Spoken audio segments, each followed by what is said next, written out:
It doesn't matter what parents decide is best for their children. It doesn't matter what patients would choose for themselves. And it doesn't matter if doctors believe this treatment is essential for individual patients. Well, what matters when it comes to gender-affirming care for children is about to be decided by the U.S. Supreme Court. And that matters because their decision will likely have an immediate impact on the state of Idaho and its ban on transgender medical care for minors. Today, the High Court heard arguments in the United States versus Scrimeti, the lawsuit to try to block the Tennessee ban on puberty blockers, hormone therapy, or surgeries. It's a very similar law to Idaho's, which is also being challenged and working its way through the courts. Today's hearing in D.C. on the Tennessee case took 2.5 hours. But before we get to what was said today, might be a good time for a quick run through of how we got here, how transgender care for children took such a big slice of the state government's attention. Back in April of 2021, Arkansas became the first state to ban gender-affirming care for minors, overriding a governor's veto to get it done. Well, that law also made it illegal for doctors to refer patients elsewhere, which is why it would be eventually struck down 2 years later by a federal judge who ruled the ban violated the due process and equal protection rights of transgender youths and their families. Oh, it also violated the First Amendment rights of doctors for not being able to refer a patient out of state.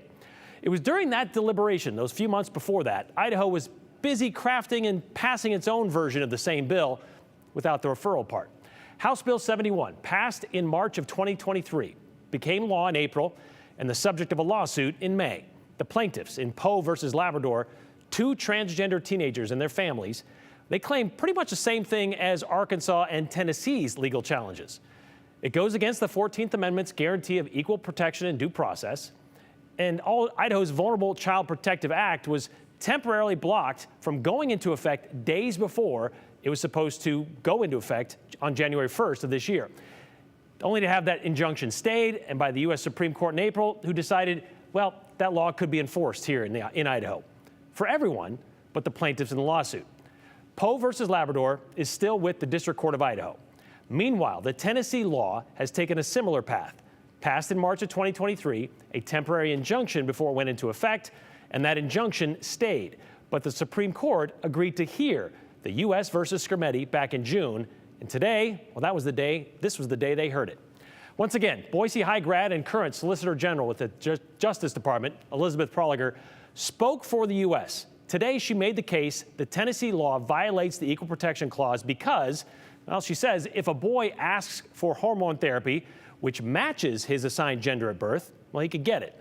But if a girl asks for those same meds that don't match her assigned gender, she is denied.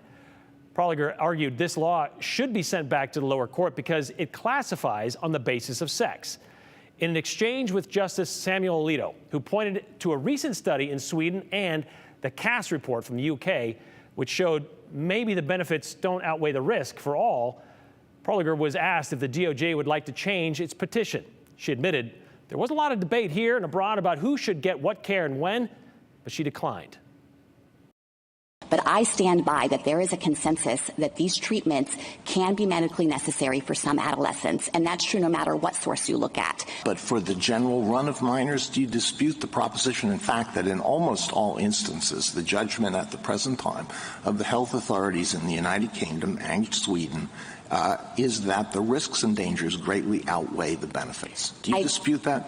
I do dispute that because if you actually look at how those jurisdictions are addressing this issue, they have not outright banned this care. The Cass report says at multiple points that this care can be medically indicated for some transgender adolescents. And of course it's true that they have called for a more individualized approach to these issues. Individualized instead of these blanket bans. As for the state of Tennessee, their defense was the Tennessee law does not discriminate based on sex, but rather based on the purpose of the treatment. Children can get puberty blockers to treat early onset puberty, but not a treatment for gender dysphoria. The Solicitor General of Tennessee called transgender care for minors risky, unproven medical interventions. Of course, the parents are trying to do the best they can and get the best treatment for their kids, but we've had multiple instances in somewhat recent history where we have stuff like lobotomy, eugenics, that had widespread acceptance among the medical community, and the state had to intervene as a regulator to protect its children. it becomes a pure exercise of weighing benefits versus risk. And the question of how many minors have to have their bodies irreparably harmed for unproven benefits is one that is best left. I'm sorry, Counselor. Every medical treatment has a risk, even taking aspirin. So the question in my mind is not, do policymakers decide whether one person's life is more valuable than the millions of others who get relief from this treatment? The question is, can you stop one sex from the other, one person of one sex from another sex, from receiving that benefit? So that is the Supreme Court, or the question the Supreme Court will be deciding. And that decision could have implications for one of the bedrock principles of America's anti-discrimination laws, on the basis of sex. And early indications based on the line of questioning today, the court seems to be leaning in favor of the state of Tennessee, which in turn would lean towards supporting Idaho's transgender care for minors ban as well. Although they're not both written the exact same, they're similar. SCOTUS is expected to have a decision on this case in June of next year.